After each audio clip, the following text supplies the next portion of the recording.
Tes. Bismillahirrahmanirrahim. Assalamualaikum warahmatullahi wabarakatuh. Innal hamdalillah nahmaduhu wa nasta'inuhu wa nastaghfiruh wa na'udzu billahi min syururi anfusina wa sayyiati a'malina. May yahdihillahu fala mudhillalah wa may yudlil fala hadiyalah. Wa ashhadu an la ilaha illallah wahdahu la syarikalah wa ashhadu anna Muhammadan abduhu wa rasuluh sallallahu alaihi wa ala alihi wa ashabihi wa man tabi'ahum bi ihsanin ila yaumiddin, amma ba'd. Fa ikhwani fiddin wa akhwati fillah, kaum muslimin dan muslimat rahimani wa rahimakumullah. Semoga Allah Subhanahu wa taala senantiasa mencurahkan rahmatnya kepada kita sekalian. Insyaallah taala pada malam hari ini kita akan melanjutkan kajian kitab Sahih Al-Adabul Mufrad, pembahasan tentang adab-adab di dalam Islam yang diambil dari kitab Al-Adabul Mufrad karya Amirul Mukminin fil Hadis Abu Abdullah Muhammad bin Ismail Al-Bukhari rahimahullahu taala. Sekarang masih bab apakah boleh mengatakan sayyidi, sayyidku. Kata penulis rahimahullah, an Mutarrif qala abi, dari Mutarrif dia berkata. Mutarrif ini disebutkan oleh At-Tahabi dalam kitabnya Syiar A'lamin Nubala, seorang tabi'in, jadi masih termasuk generasi terbaik umat Islam. Dia berkata abi, ayahku ini Abdullah, ayahnya namanya Abdullah ibnu Ashikhir, seorang sahabat. Jadi anaknya tabi'in, ayahnya seorang sahabat radhiyallahu anhu. Mutarrif mengatakan, intalaqtu fi wafdi Bani Amirin ila Nabi sallallahu alaihi wasallam. Aku pernah bersama utusan delegasi Bani Amir datang menghadap Nabi sallallahu alaihi wasallam. Faqalu, maka kata Abdullah ibn Syekhir, ia bilang, anta sayyiduna, engkau adalah sayyidnya kami. Qala, maka Nabi mengatakan, as-sayyidullah, as-sayyid itu adalah Allah. Qalu, mereka memuji lagi, mengatakan kepada Nabi, wa afdaluna fadlan, engkau yang paling afdal, yang paling mulia, paling utama di antara kami. Maksudnya yang paling tinggi kedudukannya, kemuliaannya, dan paling banyak jasanya. Mereka juga mengatakan, wa a'dhamuna qawlan, engkau yang paling banyak pemberiannya dan paling tinggi di antara kami. Faqala, maka Nabi mengatakan, qulu biqaulikum, ucapkanlah ucapan kalian.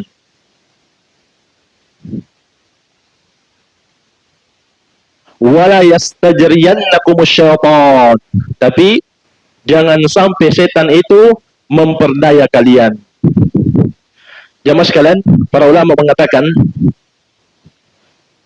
di antara faidah yang bisa dipetik dari hadits yang mulia ini, an-nahyu 'anil ghulu fil madhi fahuwa min madakhil syaitan.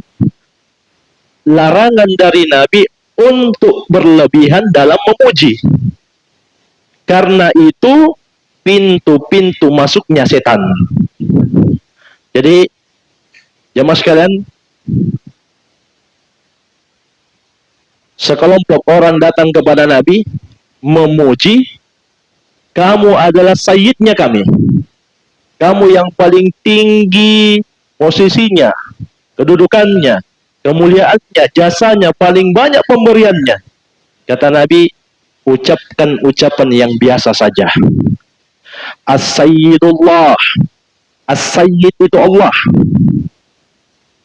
Maka dari sini kata para ulama, diambil pelajaran, dilarang di dalam syariat untuk berlebihan dalam memuji, karena itu pintu-pintu masuknya setan. Kemudian kata mereka juga, berdasarkan hadis ini, An-Nabi sallallahu alaihi wasallam huwa sayyidu waladi Adam.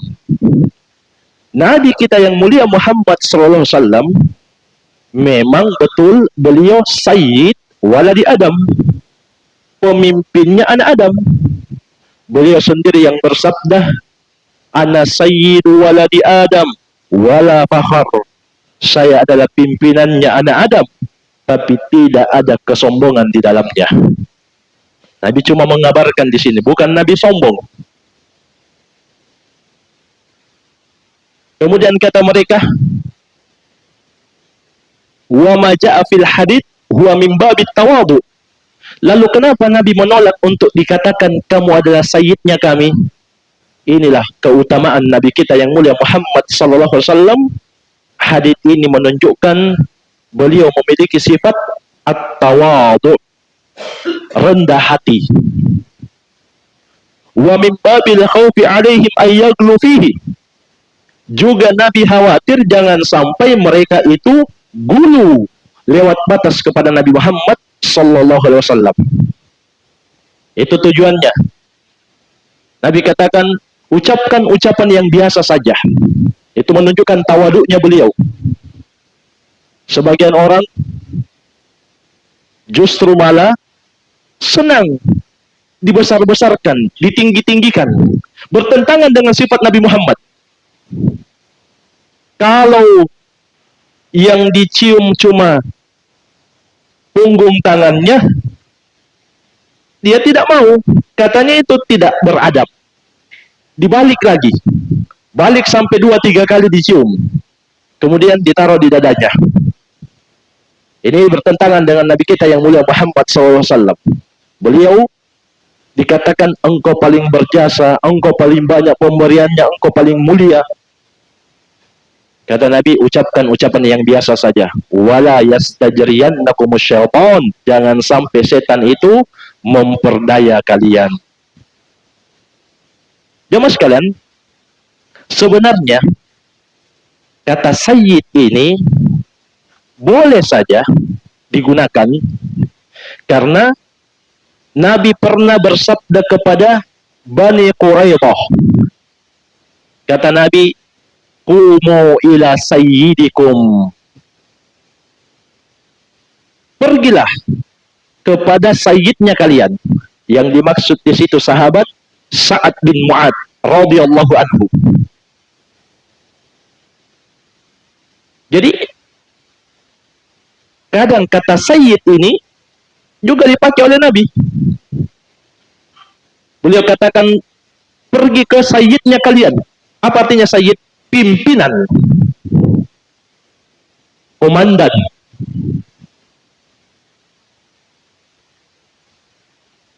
Tapi kenapa Nabi larang di sini jamaah sekalian? An-Nawawi punya komentar juga. Ini salah seorang ulama besar dari madhab Syafi'i, Imam An-Nawawi.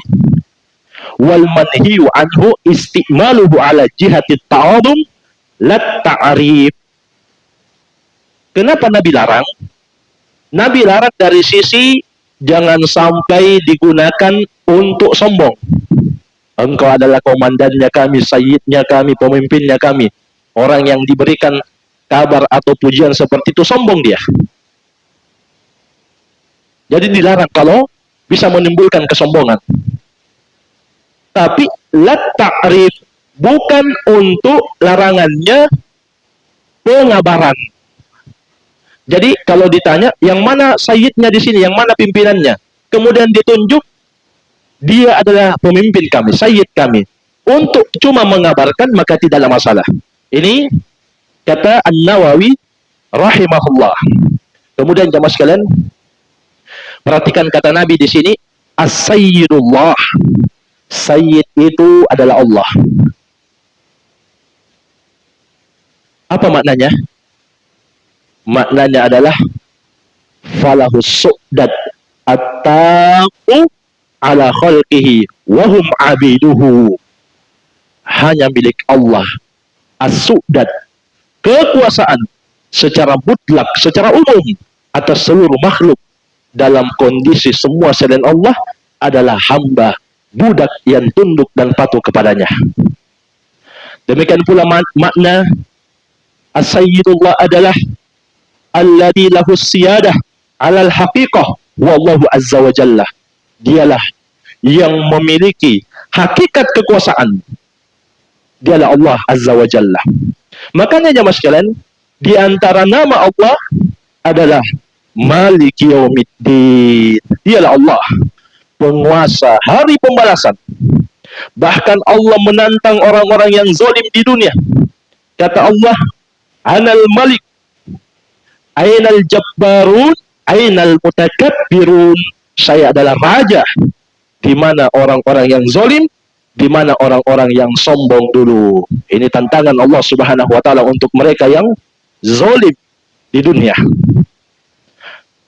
Jadi jamaah sekalian, intinya menggunakan kata sayyid boleh saja kalau cuma pengabaran, bukan untuk berbangga.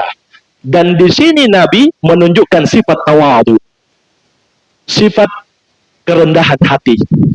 Padahal jamaah sekalian, ulama tidak ada perbedaan pendapat, sepakat bahwa Nabi dan Rasul yang paling afdal adalah Muhammad sallallahu alaihi wasallam. Tapi kalau menurut orang sufi, yang paling afdal itu Khidir.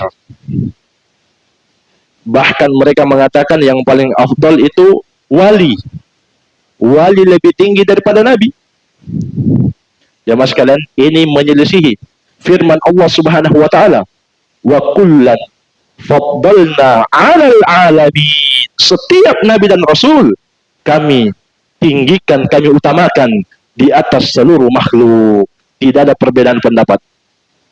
Bahkan seluruh madhab sepakat, Nabi dan Rasul yang paling mulia di antara seluruh manusia, termasuk wali. Bahkan jamaah sekalian, Nabi dan Rasul itu wali. Wali itu sendiri. Apa artinya wali? Wali itu orang yang Allah cintai dan orang yang Allah tolong. Dan orang yang paling utama yang Allah cintai dan yang Allah tolong adalah para Nabi dan Rasul. Jadi itu keyakinan sebagian guwatus sufiyah, sufi ekstrim. Baik, jemaah sekalian, dalam kitab Fathul Majid, di situ disebutkan catatan kaki, ada taklik di situ, komentar terkait dengan kata sayyid ini. Dan disebutkan, bisa dilihat dalam Fathul Bari karya Imam Ibnu Hajar Asy-Syafi'i. Di situ disebutkan, amma itlaqis sayyid wal maula min ghairi idhafah fala yajuzu illa fi haqqillahi ta'ala. Menyendirikan, memutlakkan kata sayyid dan maula tanpa disandarkan tidak boleh kecuali pada hak Allah Subhanahu wa taala. Jadi tidak boleh kalau cuma dikatakan dia sayyid atau dia maula. Harus disandarkan dia adalah sayyiduna, pemimpin kita. Artinya kepemimpinannya itu kekuasaannya terbatas. Adapun as-sayyid saja tanpa disandarkan, itu nama Allah. Sebagian ulama berpendapat itu nama Allah. Artinya kekuasaan yang mutlak, yang sempurna, hanyalah milik Allah. Adapun manusia, dia harus disandarkan. Itu sayyidnya budak fulan, sayyidnya pasukan A misalnya. Ini sayyidnya pasukan B. Jadi khusus di situ kekuasaannya. Ini sebagaimana disebutkan dalam Ta'liq Fathul Majid. Baik. Jemaah sekalian, kemudian dalam hadits yang lain juga Nabi mengingatkan, datang dari sahabat Umar ibn al-Khattab Amirul Mukminin radhiyallahu anhu. Haditsnya dikeluarkan oleh Al-Bukhari, demikian pula Imam Ahmad. Anna Rasulullah sallallahu alaihi wasallam qala, sesungguhnya Nabi sallallahu alaihi wasallam bersabda, la tutruni kama atratin nasara ibn Maryam. Jangan kalian memuji saya seperti orang-orang Nasara memuji Nabi Isa putra Maryam. Innama ana abdun, sesungguhnya saya, kata Nabi, hanyalah seorang hamba. Faqulu Abdullah wa rasuluh, maka katakan saja kalau mau memuji hamba Allah dan Rasulnya. Al-Allama Al-Fauzan Habibullah menyebutkan makna hadits ini, la tamdahuni fataglu fi madhi kama qalatin nasara fi Isa alaihi salam fadda'u fihi al-uluhiyah. Jangan kalian memuji saya berlebihan, gulu dalam pujian kalian kepadaku, sebagaimana orang-orang Nasara gulu lewat batas dalam memuji Isa alaihissalam sampai mereka menyembah Nabi Isa. Jadi jamaah sekalian, perlu diketahui keyakinan mereka terhadap Nabi Isa itu ada dua. Yang pertama, mereka meyakini Nabi Isa adalah anak Allah. Yang kedua, mereka meyakini Nabi Isa berhak untuk diibadahi. Itu hakikat keyakinan mereka. Tiba-tiba ada sebagian orang yang bisa mengatakan tidak masalah mengucapkan selamat. Dari dulu jamaah sekalian, dari kita kecil, kita menghafal ayat lam yalid wa lam yulad. Allah tidak memiliki anak, tidak pula dijadikan anak. Sementara mereka meyakini bahwa Nabi Isa alaihissalam adalah anak Allah yang Allah utus turun ke muka bumi untuk menebus dosa-dosa manusia. Bertentangan dengan keyakinan kita. Dari kecil kita hafal ini. Begitu sebagian orang sudah besar, punya jabatan, punya pangkat, lupa dia dengan ayat yang dia sudah hafal dari kecil. Demikian pula mereka meyakini bahwa Nabi Isa alaihissalam berhak untuk diibadahi. Mereka sebut malam Isa. Sedangkan kita umat Islam meyakini sebagaimana yang Allah tegaskan dalam surah Muhammad, fa'lam annahu la ilaha illallah. Maka yakinilah, kata Allah, jangan ada keraguan sedikit pun juga bahwa la ilaha illallah, tidak ada yang berhak diibadahi kecuali Allah Subhanahu wa taala. Termasuk Nabi Isa tidak berhak diibadahi. Beliau nabi dan rasul, tapi beliau sedikit sekali tidak punya hak untuk uluhiyah diibadahi. Bahkan jemaah sekalian, Allah Subhanahu wa taala menyebutkan di surah Al-Maidah misi Nabi Isa, tujuan Nabi Isa yang sebenarnya turun di muka bumi. Dalam surah Al-Maidah, wa qala al-Masih, kata Allah, berkatalah Al-Masih, ya Bani Israel, wahai Bani Israel, karena Nabi Isa diutus untuk Bani Israel. Ubudullah Rabbi wa Rabbakum, sembahlah Allah, Tuhanku dan Tuhannya kalian. Itulah misi Nabi Isa sebenarnya diutus di muka bumi. Jadi jamaah sekalian, tidak boleh mengucapkan selamat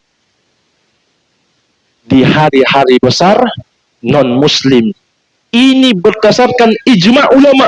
Tidak ada perbedaan pendapat. Dari seluruh madhab, Abu Hanifah, Hanafiyah, Malikiyah, Syafi'iyah, Hanabilah. Tidak ada perbedaan pendapat. Silahkan buka buku-buku 4 madhab. Ini dinukil oleh Imam Ibnul Qayyim rahimahullah. Bahkan sebagian ulama Syafi'iyah sangat keras dalam hal itu. Jamaah sekalian, Imam Ibnul Qayyim rahimahullah menyebutkan dalam kitabnya Ahkam Ahli Dhimmah. Beliau mengatakan, wa ammat tahni'ah bi sya'airil kufur al-mukhtassati bihi faharamun bil ittifaq.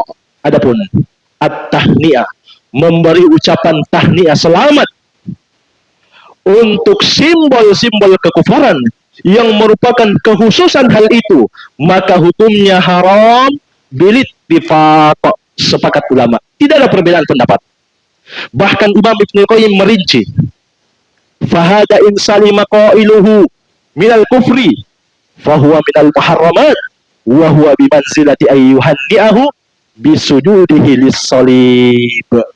Seandainya yang mengucapkan ini selamat dari kekafiran, maka tetap diharamkan.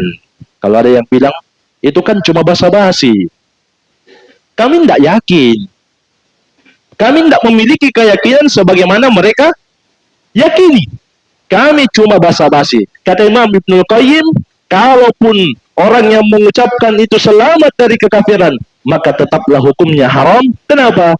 Karena sama saja dia memberikan selamat bahwa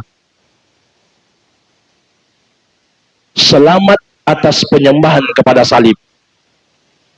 Seperti itu ucapannya atau maknanya. Jamaah sekalian, kalau ada koruptor yang buat acara makan-makan, boleh tidak kita bilang, selamat Pak, Bapak sudah kaya dari hasil korupsi? Itu selama akal masih sehat, pasti dia bilang tidak bisa. Demikian pula orang yang memutar gelas di atas meja, minum khamar, kemudian kita lewati, boleh tidak kita bilang selamat menikmati? Boleh atau tidak? Selama orang itu berakal, pasti dia bilang tidak boleh, bertentangan dengan akal sehat. Ya mas kalian, itu belum sampai pembahasan akidah. Bagaimana lagi kalau ada yang mengatakan selamat atas penyembahan kepada salib? Itu masalah akidah. Lebih tidak boleh lagi. Bahkan jamaah sekalian,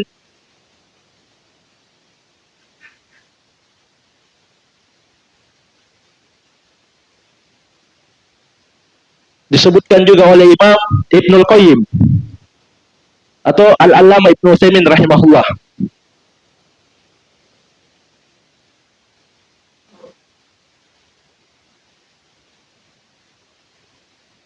kata beliau, tahniatul kuffar bi'idil Christmas. Iya, kata beliau, tahniatul kuffar bi'idil Christmas au ghairihi min a'yadihim ad-diniyah haramun bil ittifaq. Memberikan ucapan selamat di hari Eid al-Christmas atau selainnya yang merupakan id agama mereka, ini juga haram berdasarkan kesepakatan ulama. Al-Allamah Ibnu Utsaimin termasuk al-faqih, ahli fikih di abad ini. Jamaah sekalian, satu lagi dari Ibnu Hajar Al-Haytami Asy-Syafi'i, beliau termasuk ulama Syafi'iyah. Kata beliau, wa min akbahil bidah, termasuk seburuk-buruk bid'ah. Jadi jamaah sekalian, itu bid'ah itu bukan dari ustadz. Ulama besar Ibnu Hajar Al-Haytami Asy-Syafi'i dalam kitabnya Al-Fatawa Al-Kubra Al-Fiqhiyah juga menyebut kata bid'ah. Bahkan kata beliau, wa min akbahil bidah. Akbah itu ismut tafdil. Ismut tafdil itu diterjemah seburuk-buruk bid'ah. Kalau qabih cuma buruk. Tapi kalau sudah datang dalam bentuk akbah, itu ismu tafdil, paling buruk. Muwafaqatul muslimin an-nasara fi a'yadihim bitashabbuh biaklihim wal hadiyah lahum wa qabuli hadiyatihim fi, yaitu kaum muslimin bersama orang-orang Nasara di dalam hari raya mereka dengan meniru-niru, latah, ikut makan bersama mereka, memberikan hadiah kepada mereka, dan menerima hadiah untuk mereka di dalam Id tersebut. Ini kata Ibnu Hajar al-Haytami Asy-Syafi'i rahimahullah. Semua orang yang belajar madhab atau fikih Syafi'iyah pasti kenal Ibnu Hajar al-Haytami Asy-Syafi'i rahimahullahu ta'ala. Jadi ini termasuk ijma ulama. Kalau ada yang mengaku keturunan Nabi kemudian meragukan ijma ini, maka kita katakan dia itu baru lahir kemarin sore.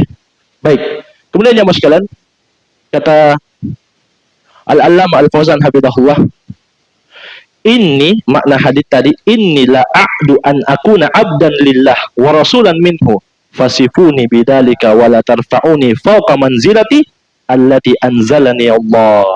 Maksud ucapan Nabi di sini, sesungguhnya saya tidak akan melewati posisi saya, kedudukan saya sebagai hamba Allah dan Rasulnya. Maka sifatkanlah puji saya, sebut saja hamba Allah, jangan kamu angkat saya di atas kedudukan yang Allah dudukkan untukku. Dan beliau juga mengatakan, dari hadits ini kita mendapatkan pelajaran annal gulu fis solihin sababun lil wuqu' fis syirki. Gulu, lewat batas kepada orang soleh, termasuk kepada ustadz, kepada kiai, kepada gus, kepada habib, dan lain-lain. Gulu lewat batas dalam bersikap kepada mereka, berdasarkan hadits ini, sababun lil wuqu' fi syirki, adalah sebab terjatuh ke dalam perbuatan syirik, sehingga menyamakan selain Allah dengan Allah Subhanahu wa taala. Iya, ini yang mungkin bisa kita sampaikan pada malam hari ini. Intinya kita ingatkan ini sebagai bentuk kasih sayang kepada kaum muslimin, karena Nabi kita yang mulia Muhammad SAW mengatakan, Ar-Rahimun yarhamuhumur Rahman. Orang-orang yang memiliki sifat sayang, perhatian, rahmat, maka dia juga akan disayangi Allah yang Maha Penyayang. Irhamu man fil ardi yarhamkum man fis sama. Sayangilah, rahmatilah, pedulilah kepada makhluk manusia, apalagi kaum muslimin yang ada di bumi, maka dia Allah yang Maha Penyayang di langit akan menyayangimu. Jadi al-jaza min jinsil amal. Kalau kita peduli kepada kaum muslimin, kepada akidah mereka, maka Allah Subhanahu wa taala juga akan menolong kita. Ini wallahu a'lam bishawab, mungkin saya bisa kita ambil pada malam hari ini. Kalau masih ada waktu, barangkali yang perlu dipertanyakan, saya persilahkan.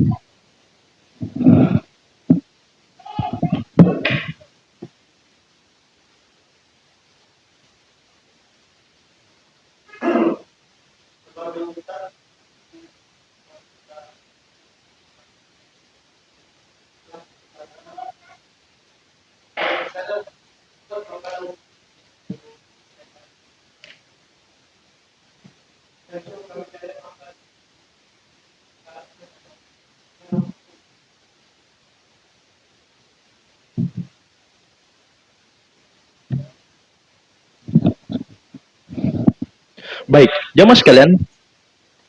Jadi ini pernah ditanyakan ke Mufti Saudi saat itu, Al-Allamah Abdul Aziz bin Bas rahimahullahu taala, tentang makanan yang dibuat setelah kematian, di acara atau di rumah orang yang berduka tadi. Kata beliau, itu tidak dibolehkan kalau dalam kondisi sengaja. Karena ada ucapan sahabat, kunna na'uddu ijtima'i alal mayyit ba'da dafnihi minan niyaha. Sahabat Nabi mengatakan, kami dulu menganggap kumpul-kumpul setelah mayat dikubur termasuk meratapi mayat. An-niyaha, termasuk yang dilarang sangat keras dalam syariat, meratapi mayat. Tapi kata beliau, beda kondisinya kalau dia ingin menjamu tamunya atau kerabatnya yang datang. Beda. Kalau dia buat makanan untuk kerabatnya, bukan untuk berkumpul-kumpul, tapi karena kerabatnya itu datang melayat, yang namanya tamu, juga kata Nabi, man kana yu'minu billahi wal yaumil akhir falyukrim dhaifahu, barang siapa yang beriman kepada Allah dan hari kiamat, hendaklah dia muliakan tamunya. Kalau sekedar cuma itu maksudnya, bukan karena acara kematiannya atau keyakinan berapa harinya begitu, maka kata Syekh Ibnu Baz rahimahullah, insyaallah taala ini tidak mengapa. Ini wallahu a'lam. Ada yang lain, silakan.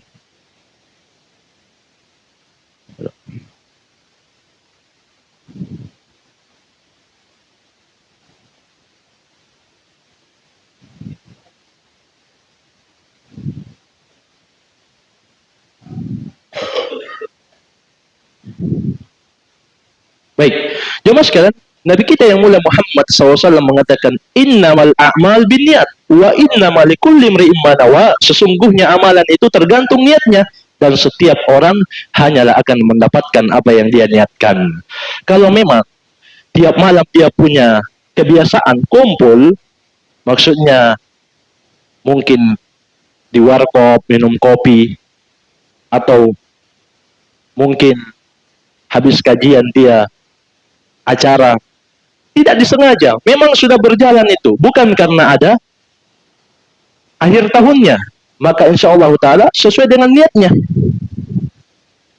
Sesuai dengan niatnya. Cuma jamaah sekalian, kita dilarang untuk dekat-dekat dengan orang yang melakukan kemungkaran. Kita dilarang. Sampai-sampai kata Nabi jamaah sekalian, man kana yu'minu billahi wal yawmil akhir fala yajlis ala ma'idatin yudaru alaihal khamru. Barang siapa yang beriman kepada Allah dan hari kiamat, jangan dia duduk di atas meja yang diputar di atasnya minuman keras. Tapi Ustaz tidak minum, cuma makan kacang. Kata Nabi, jangan. Kalau memang beriman kepada Allah dan hari kiamat, jauhi tempat-tempat kemungkaran, tempat-tempat maksiat. Jadi sebaiknya, kalau kita tahu bahwa malam itu banyak yang melakukan tasyabbuh, ikut-ikut atau lata dengan ajaran non-muslim, maka lebih baik kita tidur saja untuk cepat bangun salat subuh. Ini wallahu a'lam. Ada yang lain, saya persilahkan. Fadal.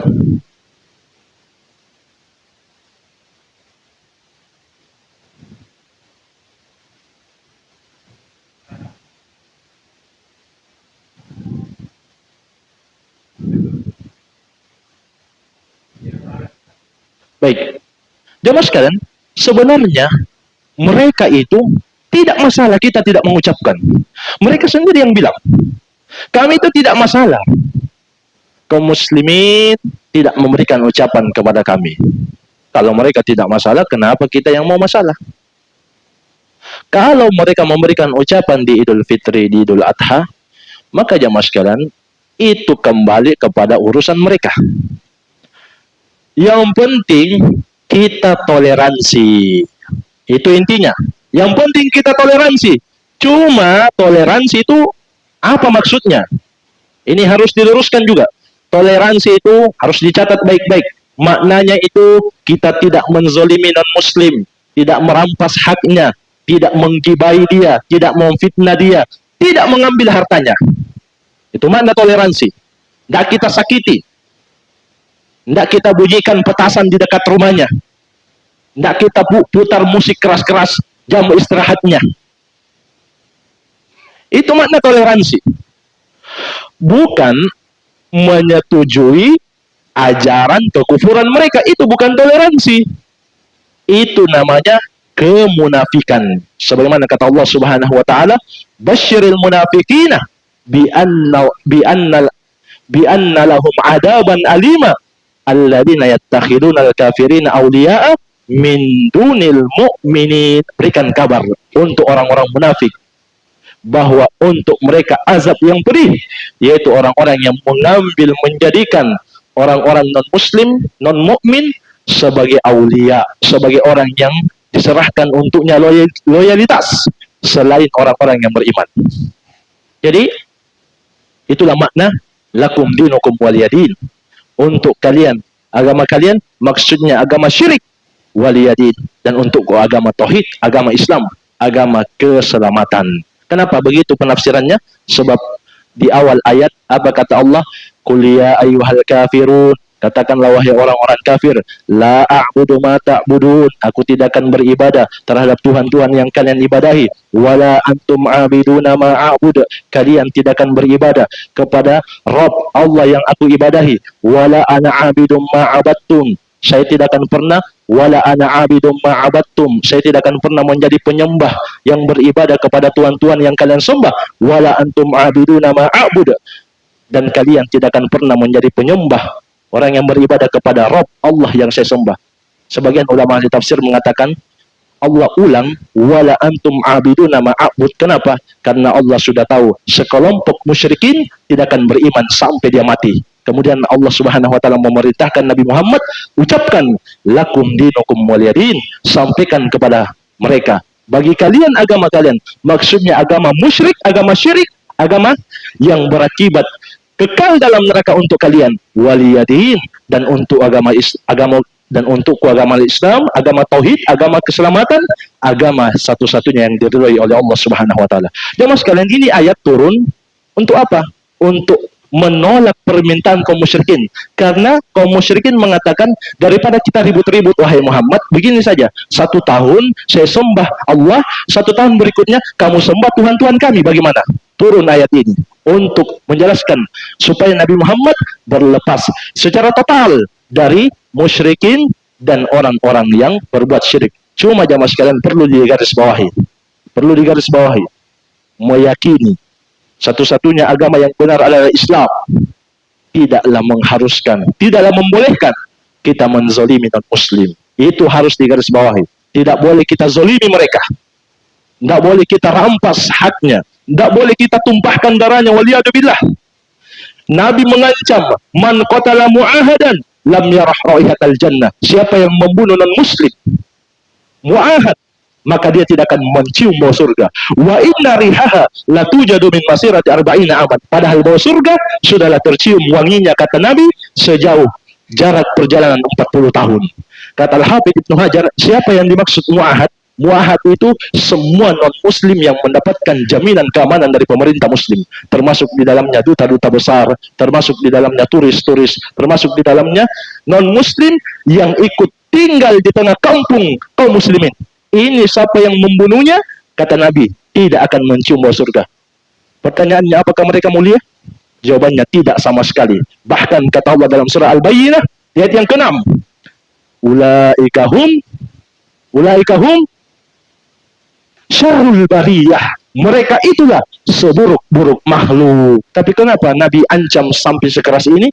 Karena pengkhianatan itu bukanlah sifat kaum mukminin. Ketika ada yang menjamin keselamatan non-muslim, lalu ada sekelompok orang yang membunuh, yang menumpahkan darahnya, itu namanya orang yang berkhianat, dan itu sifat kaum munafikin, bukan sifat kaum muslimin. Makanya Nabi wanti-wanti memang, kalau sudah dijamin keselamatannya, tidak boleh ditumpahkan darahnya.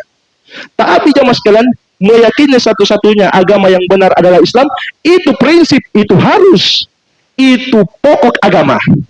Tidak ada tawar-menawar di situ.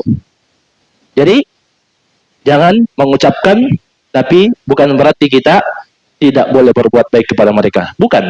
Bahkan jamaah sekalian, Nabi ketika diundang makan kambing sama Yahudi, Nabi datang. Cuma kurang ajarnya Yahudi ini, dia kasih di kambing itu racun. Sahabat yang ikut makan bersama Nabi ketika itu langsung mati.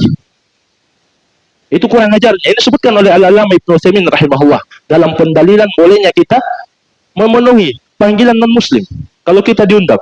Cuma itu Yahudi seperti itu. Bahkan sebagian sahabat mengatakan, saya masih lihat bekas-bekas racun Nabi ketika beliau sakaratul maut. Saking kuatnya, kerasnya racun itu. Jadi ini hasad orang-orang Yahudi kepada Nabi SAW. Tapi beliau tetap datang untuk memenuhi undangannya. Bahkan beliau bertransaksi dengan Yahudi. Padahal beliau tahu Yahudi itu kan makan riba.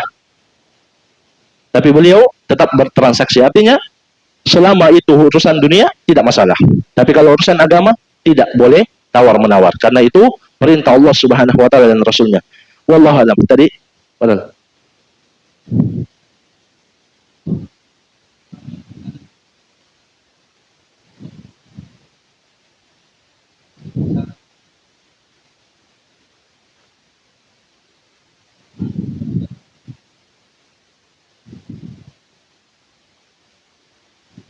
Baik, jemaah sekalian, kalau kita melihat keterangan para ulama terkait dengan dalil-dalil ini yang kita sebutkan tadi, itu penjagaan Nabi terhadap lafaz-lafaz, jangan sampai lafaz itu mengantar kepada syirik. Untuk apa? Untuk beradab kepada Allah.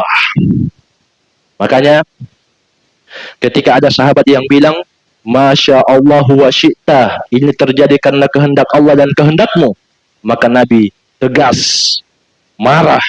Kata Nabi, aja'altani lillahi niddan, kamu mau jadikan saya tandingan untuk Allah? Kenapa pakai waw di situ? Itu waw akan begini, ini kehendak Allah dan kehendakmu wahai Muhammad. Artinya, biar Allah mau, kalau Muhammad belum mau, tidak akan terjadi. Ya mas kalian, siapa yang bisa menahan kemauan Allah? Allah Subhanahu wa taala mengatakan, innama amruhu idza arada syai'an ayyaqula lahu kun fayakun. Sesungguhnya urusan Allah, jika Allah ingin sesuatu, tinggal Allah ucapkan kun. Tapi ini bukan jurus ya. Sebagian orang jadikan jurus ini kun. Iya, kalau ada begal katanya baca ini kun. Apa akibatnya? Motornya hilang. Sama saja. Itu kun itu firman Allah. Kun, jadilah. Fayakun, maka langsung tercipta apa yang Allah inginkan. Siapa yang tahan keinginan Allah? Nabi katakan, jangan. Apakah kamu mau menyamakan saya dengan Allah? Kul, katakan, Masya Allah wahda, semata karena kehendak Allah. Itu saja. Sebagian lafaz dikatakan, Masya Allahu thumma syi'tah. Waw diganti menjadi thumma. Ini kehendak Allah, kemudian kehendakmu. Maksudnya apa? Kehendak Nabi Muhammad atau kehendak manusia ikut terhadap kehendak Allah Subhanahu wa taala. Namun kata para ulama yang lebih afdal kita katakan Masya Allah wahda. Cukup kita berterima kasih kalau ada yang bantu kita. Kita ucapkan syukron atau jazakumullahu khairan. Kemudian kita katakan Masya Allah wahda. Baik. Jadi intinya berlebihan dalam lafaz tadi minimalnya syirik kecil, kecuali kalau dia mengucapkan itu meyakini bahwa kekuasaan, kepemimpinan sayyidnya itu sama dengan Allah Subhanahu wa taala. Karena itu jamaah sekalian, definisi syirik itu menyamakan selain Allah dengan Allah dalam hal-hal yang merupakan kekhususan bagi Allah Subhanahu wa taala. Jadi minimalnya syirik kecil. Baik, sudah masuk waktu? Masih ada waktu? Ada yang lain saya persilahkan. Yang kedua, apa tadi?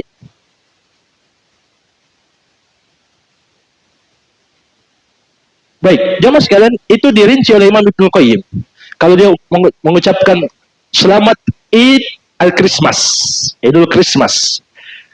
Kalau dia setuju, dia katakan sama saja agama Islam dengan agama non-Muslim, sama-sama mengajarkan kasih sayang, sama-sama selamat, sama-sama akan masuk surga. Makanya mas sekalian, tidak ada perbedaan pendapat di tengah ulama. Ini menyebabkan orangnya murtad, keluar dari Islam. Tapi kalau dia ucapkan basa-basi, dia sebenarnya yakin satu-satunya agama yang benar Islam. Tapi karena bahaya, jabatan bisa goyang, atau bahaya, bonus akhir tahun bisa dipotong, maka terpaksa dia katakan selamat. Tapi dia yakin bahwa sebenarnya agamanya itu salah. Yang benar hanyalah Islam, karena satu-satunya yang menunaikan hak Allah hanyalah agama Islam. Apa hak Allah? Ketika Nabi mengatakan kepada sahabat, ayya'buduhu wa la yusyriku bihi syai'an. Hak Allah adalah supaya Allah diibadahi dan tidak disekutukan dengan sesuatu apapun. Dan ini juga jamaah sekalian sebenarnya sesuai dengan sila pertama. Ada yang masih ingat apa bunyi sila pertama? Kita sudah lama lulus ini, tapi yang pernah upacara, yang sering upacara ini, ketuhanan yang Maha Esa. Jadi Tuhan itu Esa. Tidak dikatakan di situ ketuhanan yang Maha Dua, ketuhanan yang Maha Tiga. Tidak. Bahkan Allah Subhanahu wa taala mengatakan, laqad kafara alladziina qalu innallaha tsalitsu tsalatsah. Sungguh telah kufur orang yang mengatakan Allah satu dari yang tiga. Maksudnya apa? Kata para ulama tafsir, mereka meyakini Allah itu Tuhan Bapa, Maryam itu Tuhan Mama, dan Nabi Isa adalah anak yang diutus ke muka bumi. Ini kata Allah, kufur orang yang mengucapkan seperti itu. Langsung dikafirkan oleh Allah. Kenapa kita mau ucapkan selamat? Allah saja mengkafirkan. Tapi kalau dia yakin itu cuma basa-basi, maka kata Imam Ibnul Qayyim, kalaupun dia selamat dari kekafiran, maka sama saja dia bilang selamat menyembah salib, selamat minum khamar, selamat koruptor, selamat judi, selamat menikmati makanan yang haram. Itu mirip-mirip seperti itu kata Imam Ibnul Qayyim. Dan ini lebih parah karena akidah. Jadi bagaimana? Jangan berikan ucapan. Jangan ucapkan selamat. Dan itu juga fatwa MUI. Itu fatwa lama. Bahkan fatwa MUI tidak boleh pakai atribut-atribut yang melambangkan kekhususan non-muslim. Demikian pula fatwa MUI yang terbaru, tidak boleh mengucapkan ucapan salam lintas agama. Itu semua fatwa MUI, Majelis Ulama Indonesia. Jadi jamaah sekalian, jangan ucapkan, karena itu mengandung kemurkaan atau mengundang kemurkaan Allah Subhanahu wa taala. Dan insyaallah taala itu tidak akan mempengaruhi mereka. Mereka sendiri tidak keberatan kalau tidak diucapkan. Dan jamaah sekalian, itulah yang namanya hak seseorang. Dia harus hargai hak kita. Baik, dia tidak boleh marah. Mungkin saya yang bisa kita ambil jamaah sekalian. Wallahu a'lam. Semoga bermanfaat. Wabillahi taufik. Subhanakallahumma bihamdik. Asyhadu an la ilaha illa anta astaghfiruka wa atubu ilaik.